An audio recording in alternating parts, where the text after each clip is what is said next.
You know what? Winning a championship when I was a Little League player was the most meaningful thing ever. You go back to the younger years. It's the biggest thing in your life.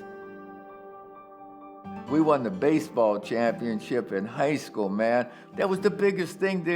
I get goosebumps thinking about it now. Winning a championship in college, yeah, that was huge.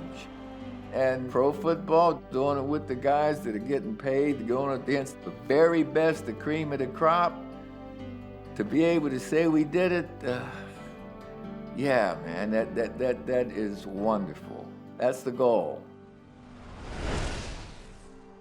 But I've recognized as I've moved along in this life, I've been very lucky, I'm fortunate.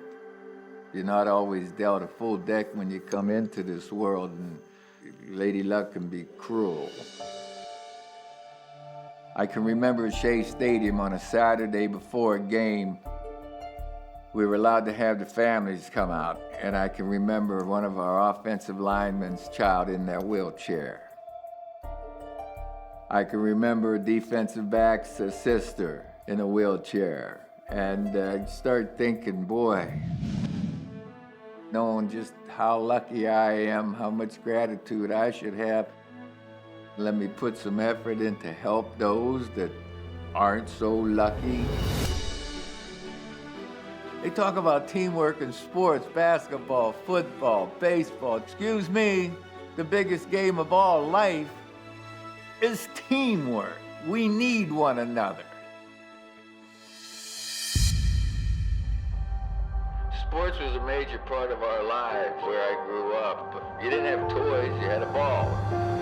I got news for you, buddy. We're gonna win the game. I guarantee you. He's the one that started this whole thing in New York, Broadway Joe and all that stuff. For those of us that have this opportunity, it's part of a responsibility to help out.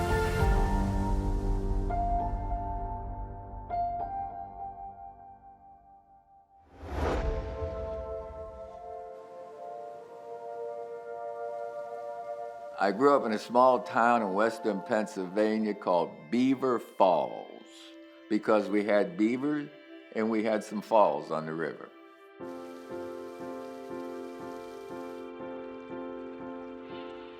It was a terrific place to grow up. I had 3 older brothers, 6, 9, and 12 years older. And when I was 4 years old, we adopted my sister Rita, who was also 6 years older than me. We were a working family. And my mother not only did the work of the house, but she had a job too as a salesperson in a 5 and 10 in a ladies' clothing store, a child's clothing store. My dad was first generation from Hungary. He got the job in the steel mill, and that's where he worked for the next 40 years. My dad took me to the steel mill and walked me through it one time. I think I was 11 years old, and it scared me. It frightened me. The noise, the pounding, the molten steel being poured, the heat. As a kid, I said, man, this is not where I want to go. I do not want to end up in here. I didn't put the job down mentally or something, but it was scary to me.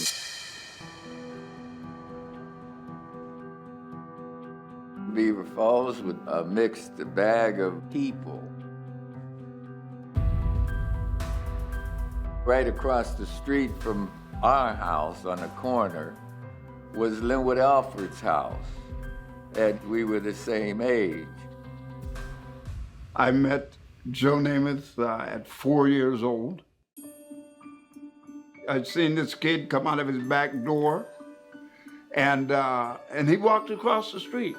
He said, "Hi, my name is Joey," and I say, "Hi, my name is Lenny," and we've been friends ever since. Linwood and I were as tight as could be. I mean, every morning we'd get out and we'd meet. I'd go across the street, or he'd come over to our house, my street. I can't remember a day being without him. I mean, he was, we were together every day. There were times that I was puzzled. I didn't understand what I heard from someone with an attitude toward someone because they were black. Linwood, for example, he and I are walking down the street. We go into a pizza place. It was a block and a half from our house. And the lady that had the pizza place lived right up the corner from us. And man, we go into the pizza place and just get through the door, and she's behind the counter, and she looks up, she said, "You get out of here, get out of here." And we both froze. She said, "Namath, you can stay. You get out of here." They called me the N-word, and Joe couldn't understand it. You know, why can't you serve him? Linwood backed off and went out. Well, hell, I turned around and I went with him. I didn't understand what was going on. So I went home and I asked my mother. I told her what happened. I told her who did this, who said this. And my mother didn't give a real good explanation other than some people are just mean or they don't like other people.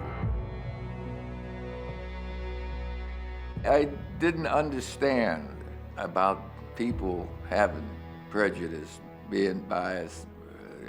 Why? You're not born with prejudice. You're not born with hatred. These things are taught.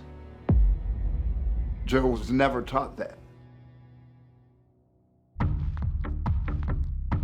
When I was 12, my mother and father got divorced. I was the last one at home, and we needed to move into an apartment above a nightclub. Quite naturally, he didn't want to see that divorce. But you know, he never really talked about that to me. I don't think he talked about that to much of anybody. But it certainly affected him. My mother was busy. She was working. I didn't have that father that enforced discipline. I had to walk a straight line, and my way was through sports. I was a small guy, physically, and I was a backup quarterback in junior high school, and that when I got to high school in the 10th grade, I was still small. They wouldn't take me to football camp. I was so hurt. The team came back, and I was waiting outside the locker room for the coach to come out because I was telling him I was quitting. I was quitting football. I was going to focus on baseball and basketball. So I told the coach I was quitting. Coach looked at me and said, "No, Namath, I don't think you should quit. I think you can play." Boy, that's all I needed. I stayed. He was smaller, then all of a sudden, he shot up.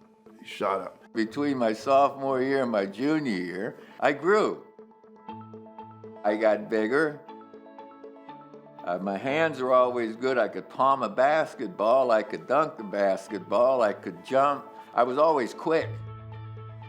When he was younger, he was a running back, but he could throw a pass. He was always on the money. You know, like, whoa, this kid can throw, you know, so.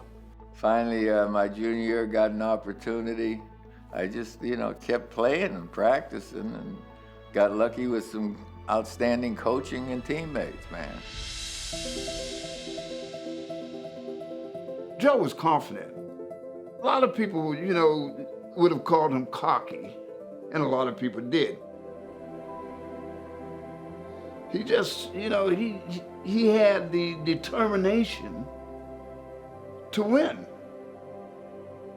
My senior year in high school, we went undefeated and we won the championship.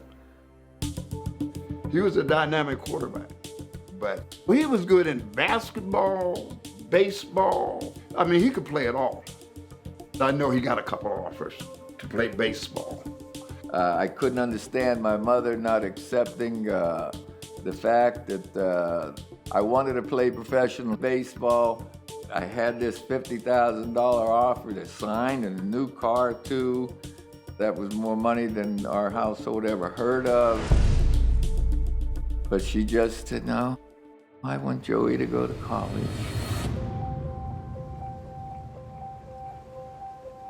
There was a knock at the door in August, and there's a guy there. He introduces himself. His name was Howard Schnellenberger. Howard Schnellenberger at the time was an assistant coach for Coach Bryant at the University of Alabama. And he asked if he could talk to my mother. She invited him in, and they talked. He convinced my mother that the right thing for me to do was to go to college to the University of Alabama. She liked the way he presented himself, he conducted himself, he was a gentleman. So she went upstairs, and he and I are sitting there and making small talk or no talk. She comes back downstairs with a suitcase that big and had it packed. Gives me $5. She said, "Okay, Coach, you go ahead and take him." Pats me, gives me a hug. And Coach Schnellenberger and I left the house and went to the Pittsburgh airport. I went to the University of Alabama to play football.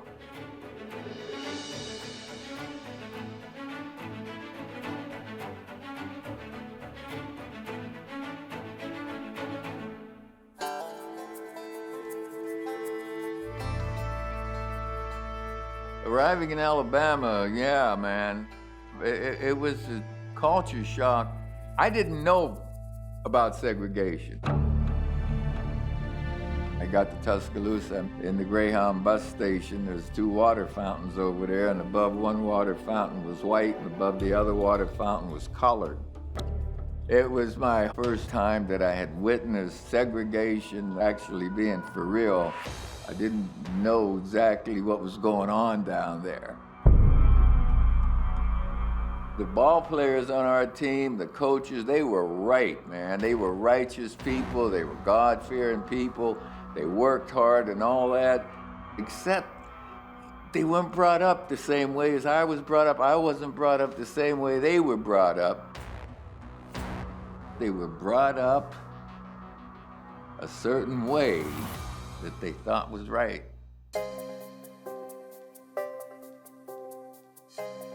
I met Joe Namath at the University of Alabama as students. Alabama was a very interesting place, though, in those days. It was very segregated, and the Northeasterners had a lot to get used to. But our leader on our team, Coach Paul Bear Bryant, he understood that. And he was a very respectful man.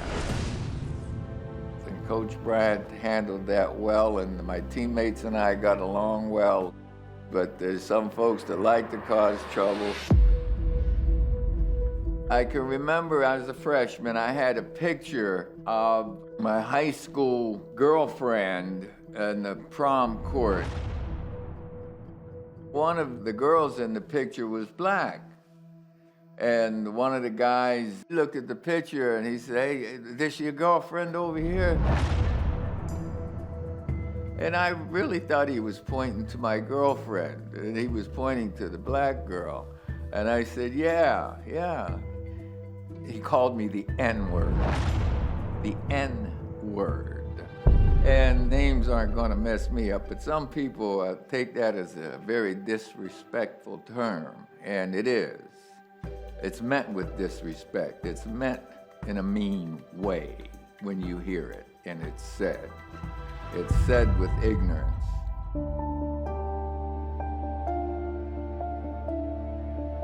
I was in Alabama right out of high school, and I asked my aunt, "How far are we from Tuscaloosa?" She said, "Well, why do you want to go to Tuscaloosa?" I said, "Well, I have a friend that plays football for Alabama, and I want to go visit him." And I will never, ever forget the look on her face. She looked at me and she said, "No, baby, we can't do that." Me and Joe talked about it, and it was kind of tough, especially when he first went down there.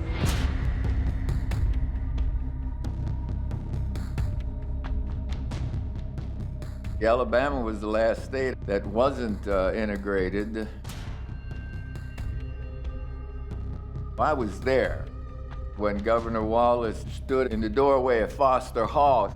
Governor Wallace was adamant about not allowing people of color to enroll there. For a couple of days, there'd been a buildup around campus with the National Guard. Now, this is the time. We know that there's going to be 2 students enrolling that are of color.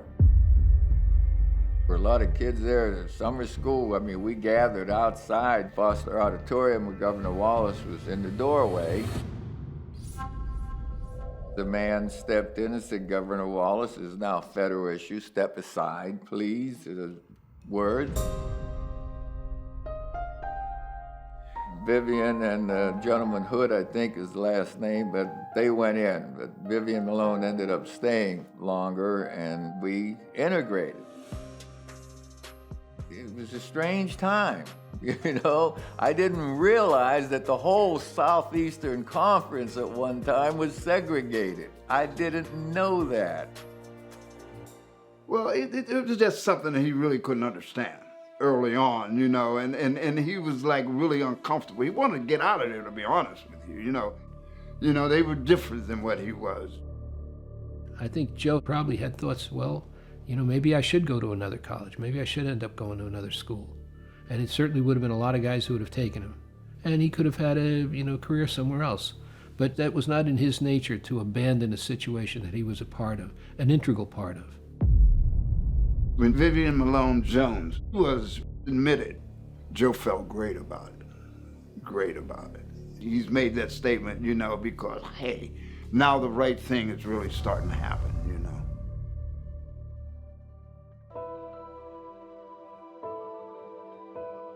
Joe was a very likable guy. He had made friends with the teammates and everything, so he was a very accepted person there. The athletes were an elite group at Alabama, so the idea that here was a guy who was a sophomore and he was going to be the starting quarterback for Alabama was a big deal. He soon proved that he deserved that by his performance in the first game that he played. As soon as he hit the big stage at Alabama, he was a star immediately. In '63, I was going to be a junior. We lost 2 games. We had a good team going into '64. We knew we could play. In the 4th game my senior year, we were playing against North Carolina State. It was like 3rd down and 2, and I'm going out and I saw I could get the first down running, so I planted and cut upfield.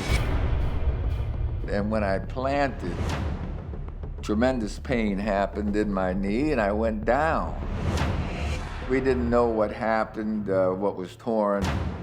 We didn't have a way of looking inside at the time, arthroscopically, or x-rays wouldn't show tendons or ligaments or cartilage if they were torn. We taped it up and I was able to play for the rest of the season. And we went undefeated, voted #1 by the AP. And then we went into a bowl game. We lost to a tough Texas team. So the national championship was split between Alabama and Arkansas. Joe has said this numerous times. 2 things you want to do if you're a football player. 1, you want to make the team. 2, you want to go win the championship. And that was the pinnacle of his career in college football. But his goal was to play in the pros. When I had a chance to talk to pro football people, I said, I got to get help. And it dawned on me, I knew an equipment manager, a former equipment manager at Alabama named Mike Bite, who was an attorney. Mike became my agent. And this is the time where the NFL and the AFL were separate and the teams were fighting over players and all, trying to sign them to their league and to their team. The New York Jets flew Mike and I out to Beverly Hills. Mike and I are in that car going up there to Beverly Hills Hotel. And we're seeing all these palm trees. That was wild. And we get into Beverly Hills Hotel, which was the most spectacular hotel I'd ever seen. Meet Sonny Werblin, who was then the president of the Jets.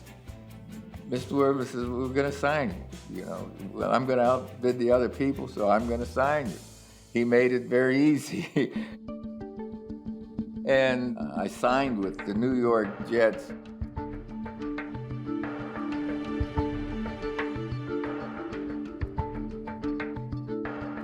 The ownership of the Jets, Mr. Werber, Mr. Hess, those guys were just absolutely wonderful.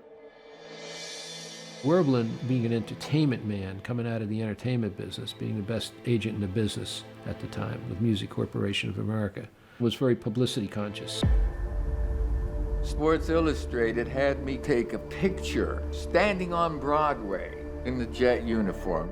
We took that picture. I felt like a jerk standing out there 8 o'clock at night, Times Square, lights everywhere, buses going, traffic and all, and I'm standing there in a football uniform. It was like embarrassing. A couple of months later, when we come in from practice at Shea Stadium, sitting on the stools in front of our locker is that Sports Illustrated magazine with me on the cover on Broadway. Was sitting right across the locker room from me is the offensive line, and our senior on the team is an offensive tackle named Sherman Plunkett. He's looking at the magazine, and I'm looking over at him, and he looks up at me, and he smiles, and he says, "Oh, Broadway, Broadway Joe." And that was the first time ever, coming from hearing it from Sherman, that was pretty cool. But the veterans on the team didn't like seeing me on the cover of that Sports Illustrated magazine. I wasn't playing, I wasn't even starting at that time, man. I was a backup quarterback, and I didn't get to start until a few games later into the season. Joe was an accepted star before he ever played his first game with the Jets. He was a star, but had not performed. And then when they saw him on the field and the ability that he had and the way he carried himself, this guy, he was automatic.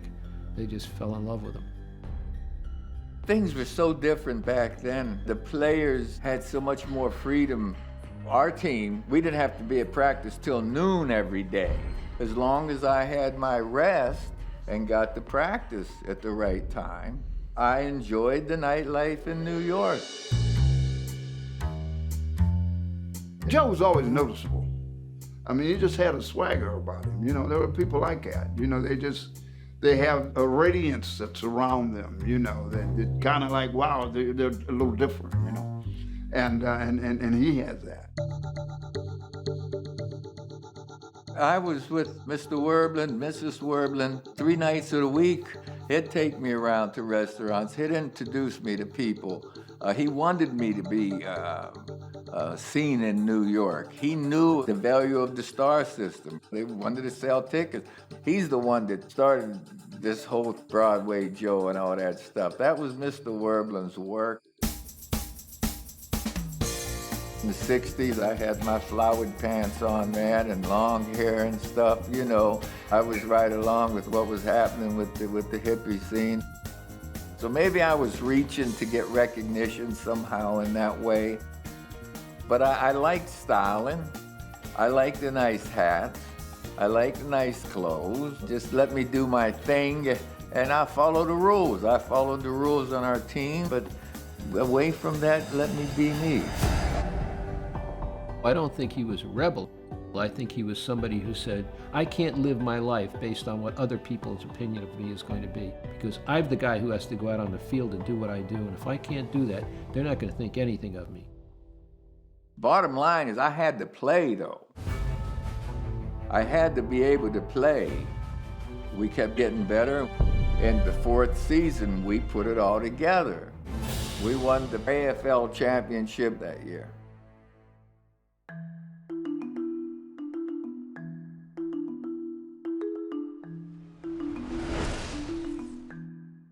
There was a stretch of a couple of weeks between our AFL Championship game against the Raiders and playing the championship game against the Colts. And during that time, we were 18-point underdogs. It was going to be a no contest kind of thing. That irritated me, that irritated us as players. A few nights before the game, I was at a dinner getting an award in Miami, and I go to the podium to say some words. A guy in the back of the room, he yells out, "Hey, Namath, we're gonna kick your, behind." I said, whoa, wait a minute. People, you've been talking for 2 weeks now. I got news for you, buddy. We're gonna win the game. I guarantee you. If there was ever a moment of bravado for Joe, that was it. But he was challenged. Joe wouldn't say, "We're going to win the game." That wouldn't be something that just he'd come out with saying. But somebody said to him, "You're going to lose." And he knows in his heart, "But we're as good as these guys." Well, we won.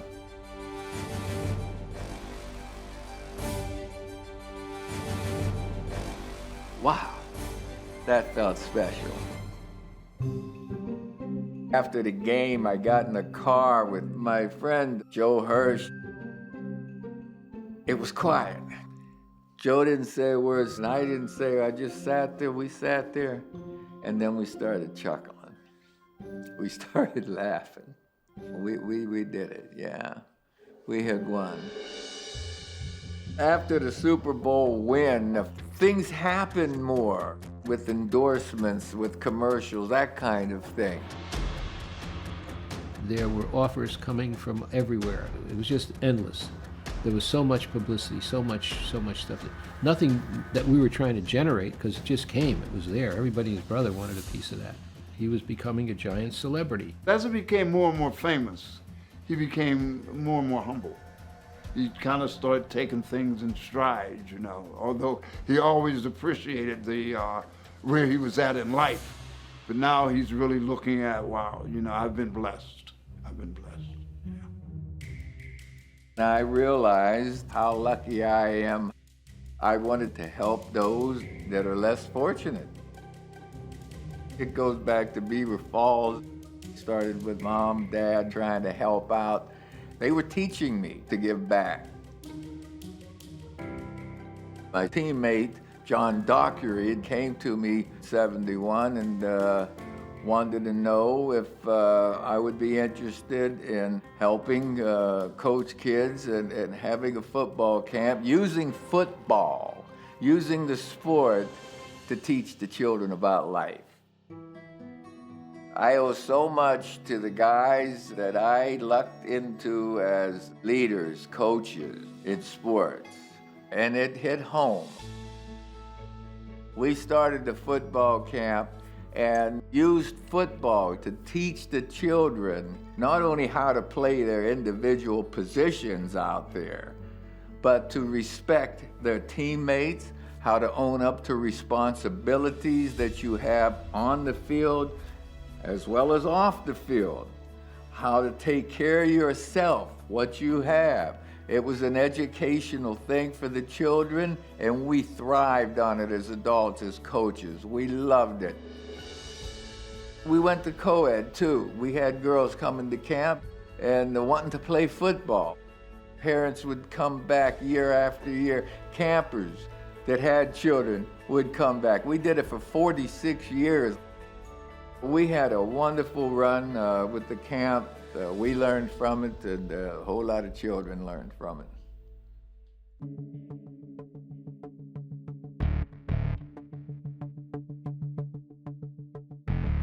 Joe was the quintessential bachelor at that point, but yet he was a guy who looked forward to having a permanent relationship with somebody. So he was ready. He was ready to settle down. He told me that he met this girl. He was living out in California at the time. So I went out to visit him, and I met this young lady, and she was quite beautiful and just quite lovely, very sweet and very nice. Maybe a week later, I ran into Sonny Werblin, and I said, "I think Joe's going to marry this girl." And he said, "No way." I said, "I'm just going to tell you, Mr. Werblin, he's going to marry this girl." We ended up getting married. And I had a couple of beautiful daughters, Jessica Grace, and 5 years later we had Olivia Rose.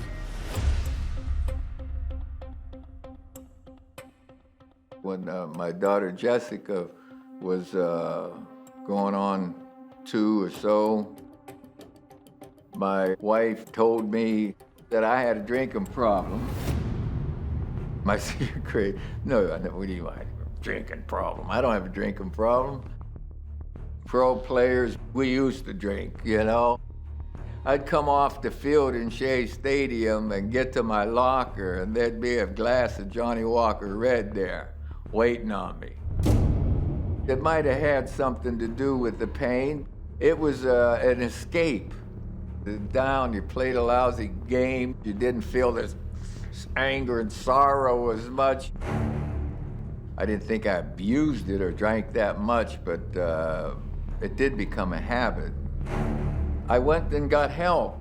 I went to a psychologist, but before I got home, I'd stop at the store and buy a pint of vodka and drank that. I didn't know my wife could smell it on my breath, and she told me, and I stopped. I knew I was hurting her, and I knew it wasn't good with my relationship or with my child. I was able to quit. He stopped drinking when I was 2, so I never knew my father to drink, but I'd never seen him have a drink. He was sober and a completely hands-on parent. He came to a realization he was a very fortunate man. I think he focused in on the fact that he was blessed with so many good things in his life. He realizes that we all have to go through something. He had to go through something. And he watched others go through things, you know. And once he made it, his biggest desire was to give back. A little while after the Jets, I met this kid, Brooks, who was working in the Jets media department. He introduced himself to me because he's from the Pittsburgh area and I'm Beaver Falls, you know, and so we hit it off pretty good right there. And one day, he asked me about getting involved with the March of Dimes. When I got to the March of Dimes in New York City in 1996, one thing that I saw that they needed desperately was a celebrity component, especially for Walk America, which is the largest walk event in the country.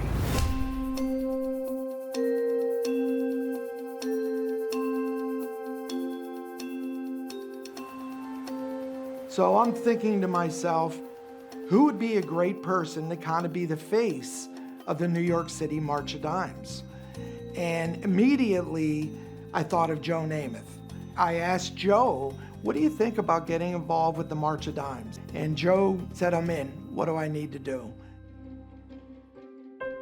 I remembered the March of Dimes when I was a kid. This is where it started. Linwood and I were collecting dimes on the little card to beat polio. So that went back to my childhood. It hit home. Just with his upbringing, being from Beaver Falls and going to college in the South and experiencing all of the injustice that he had in his life, he's somebody that always, you know, fights for the underdog. What bigger underdog is there than a newborn baby just brought into this world? I did get the opportunity to go into neonatal units in the hospitals in New York and meeting so many kids that were suffering. I really felt like, wow, these people, you know, they need a lift, they need help. The first walk was in 1997. Joe walked every step of that 10-mile trek in the streets of Manhattan. He's talking to all the moms and the children that have been affected, and he always had time for every one of them. I remember walking through New York with thousands and thousands of people, you know, when you come to the top of a hill and you can look down, and as far as you can see in front of you and as far as you can see behind you are just thousands of people. It was a very powerful, you know, experience. I was incredibly proud of him. We've advanced, improved the help for the premature births. March of Dimes has been a major help with that. We're just happy that so many parents are experiencing a more positive life with their child, because prior to that, too many children were being lost.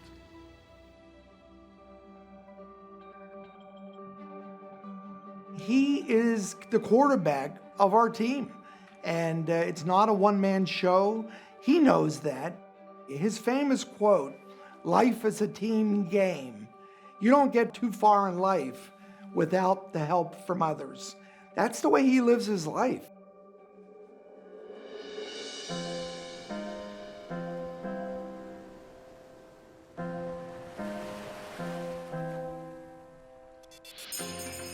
During that time, my wife wasn't happy in Florida. And my wife and I went through a divorce.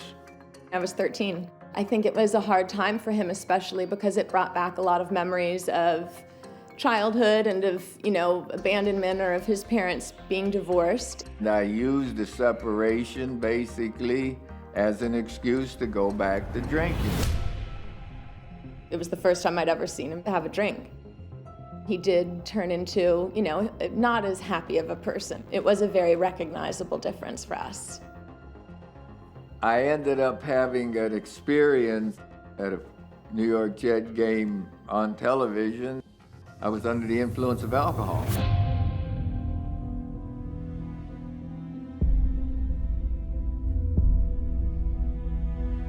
I did embarrass the lady that I was working with that evening on television, and I was embarrassed of what I did to my family and friends.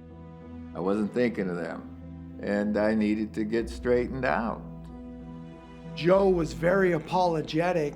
The next day, he reached out and apologized to all the fans. He took that opportunity to say, "Listen, I'm gonna beat this thing." He realized he needed to stop drinking again, so it was a catalyst for change. And he's always been the champion of, it's not how you fall, it's how you get back up. I went and got an education with some experts at a center here in Florida, and was able to stop again, and to this day have realized that I don't need it.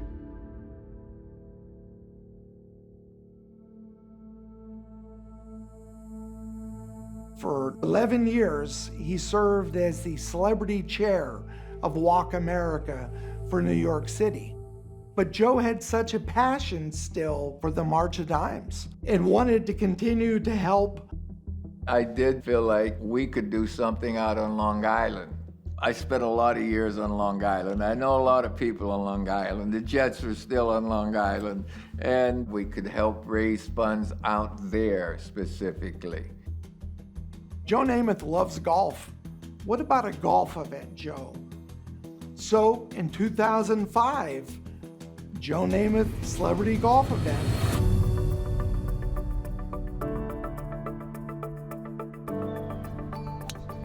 The purpose of launching the Joe Namath Celebrity Golf Classic was basically to get a bunch of folks together that were willing to help donate finances for children for the March of Dimes.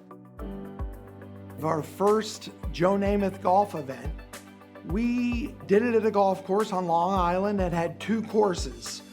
And the first year, we sold out. When I started working with Joe Namath, he asked me to go meet Brooks Thomas about the golf tournament.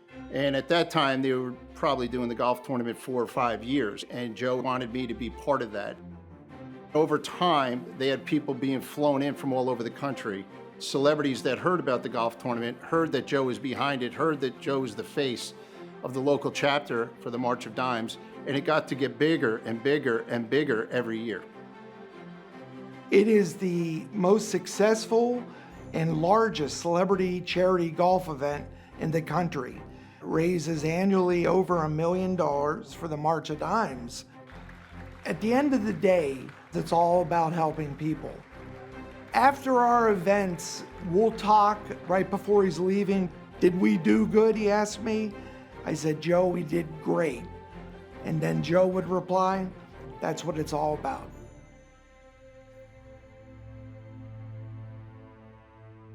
I realized how fortunate I am to be a part of all of this.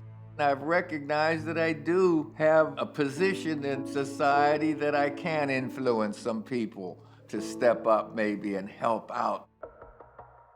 He's empathetic to people. He realizes that people go through things, that it's not always a fair world. If we get quiet time and you're sitting alone and you're thinking about things and you are healthy, and gradually learning that how lucky you are if you have your health, very often it's one's most taken for granted luxury. I opened up the newspaper one day and I read the headline that Joe Namath has suffered some brain damage. I was stunned. It was shocking. I never once would ever thought that Joe was suffering from any kind of brain trauma from the years that I knew him. Many football players that I was familiar with struggled with the mind, with dementia, and are struggling today. Going back a few years, a defensive back from the Chicago Bears, Dave Durison, took his own life.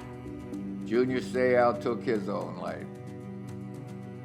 Growing up, going to Jets games and events, you can see how hard the hits have been on a lot of the players, and you could see who was suffering the most from it. It wasn't just older guys that had played, but now it was some teammates who were coming down with some problems. Some people were having memory problems, some people were having difficulty. So he saw all these guys who were contemporaries suddenly having this problem, and he realized, I've taken a lot of hits in my lifetime. I'm wondering, am I losing my memory a little bit? Am I having a problem? Do I have to worry about that? Traumatic brain injuries, there was a time that they were overlooked or we just didn't have the science to understand them.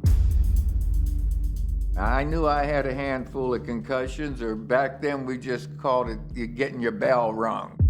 You get hit or you hit the ground with your head, you get smelling salt, you get up, you shake it off and you go on. I knew I had my bell rung. I knew I had plenty of smelling salts. I knew I saw a gold flash, and next thing I knew, breathing, coming around. I knew I had some kind of brain injury, but nobody ever investigated it. I wasn't noticing any symptoms. I questioned myself. I question myself today. How's my memory? Did I remember this? Oh, did I forget that? You always did. It was definitely something that worried all of us, and wondering what's going on upstairs. It behooved me to find out about myself, for my future, for my family's sake. I called the doctors and I went and had a scan, and my brain showed that there were areas that wasn't getting blood flow, it was dark, it wasn't normal. I don't think he was scared. I don't think he was nervous. If anything, I think he was glad that he knew there was an issue and there was a reason why he may have been struggling here and there. Joe talked to some doctor friends of his, and the doctor said, we're doing some work with hyperbaric oxygen, and we think that's a great solution for brain injuries. So Joe became patient zero in a test that was being run. We started a process with hyperbaric oxygen therapy. And after about 40 treatments, he felt much better. And then he got his brain scans back, because obviously you want to, every so often you want to go back and see the scans and see if it's helping. Something profound took place. Yes, my brain was absolutely normal then. It was getting blood flow everywhere. It helped a lot. And that was a huge relief. You see the difference between before you started the treatment and after. So for him, it was very successful. It was like a godsend, and seeing the changes in the scans and hearing him and seeing him was unbelievable. Hyperbaric oxygen treatments takes money. New things are very expensive. It's tens of thousands of dollars for these treatments right now. That's a lot of money to a lot of people. And Joe said to me, someone's got to do something, and if someone's not going to do something, I need to do something.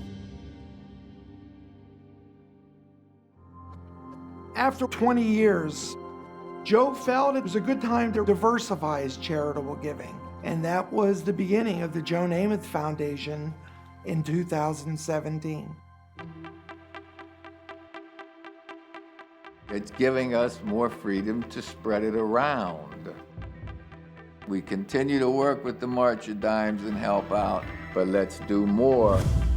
One of the catalysts for Joe starting his own foundation is that he saw people getting hurt. He liked to call it his brethren. Teammates step up for each other. I mean, these are long-lasting, lifelong relationships. And Joe was in a position to help. And he was willing to be a leader in the cause and put his name on it.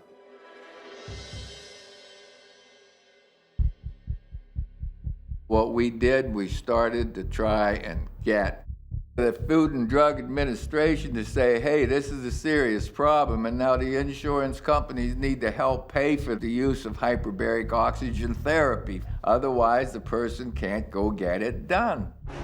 The more we talk about this and raise awareness and raise funds and try to get it in the right direction to get studies done with patients that have traumatic brain injuries, the more we could do about it.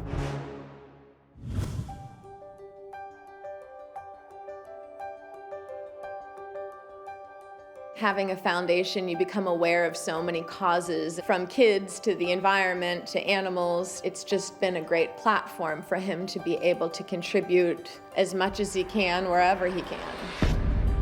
The children, whether it's education, whether it's leisure time enjoyment, premature births, hospitals, wherever we can help, wherever it comes to us that we can help out, we try to help out. We've given to Children's Hospital of Alabama. You have Hannah's Home in Florida. You have Challenger Athletics here in New York. Almost 60 organizations in 3 years that we've given to. It goes back to the areas where Joe either grew up, went to school, spent a lot of time, or lives now. Those are the areas we want to focus on. We want to give back to those places that made Joe Namath who he is today. Just about 2 years ago, he was asked to come back to Beaver Falls, Pennsylvania for a Shell Oil event. They brought him here to a banquet that they had, and they paid him a pretty substantial amount of money to come. He asked me, he said, is there an organization or charity or somebody that you would like to give to? And I told him about this Christian Assembly. It's a church. And they feed 1,400 people on Christmas. Joe felt so strongly about keeping that money in Beaver County. He identified 10 different organizations and gave it to all local charities. Not one dime of that money ever left Beaver County. Wow, it was unbelievable. And they really, really appreciated it. He will always be Beaver Falls Joe. I'll never forget that.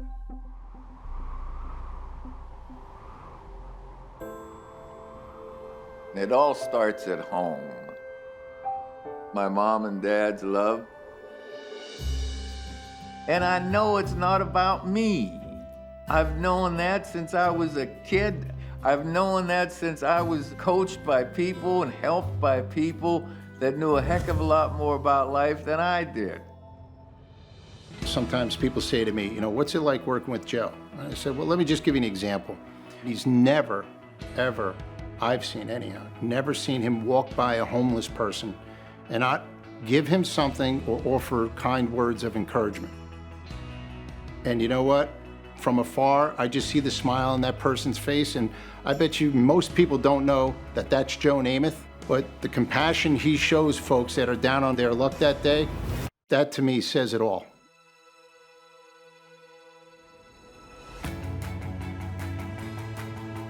He went on to do great things. The town is so proud of him, And by me being his best friend, I couldn't be prouder. I couldn't be prouder. For those of us that have this opportunity, it's part of a responsibility to spend time trying to help people that are less fortunate. He would want to be remembered as somebody that has respected his fellow humans and helped when he's been able to. He always says it's tough to hoot with the Owls and soar with the Eagles. It's not impossible, but it's tough. Our tagline at the Joe Namath Foundation is life is a team game. Life is a team game. This may sound corny, but life is a team effort. They talk about teamwork in sports, basketball, football, baseball, teamwork, bop, bop, bop. Excuse me, the biggest game of all, life, is teamwork. We need one another. We can help one another.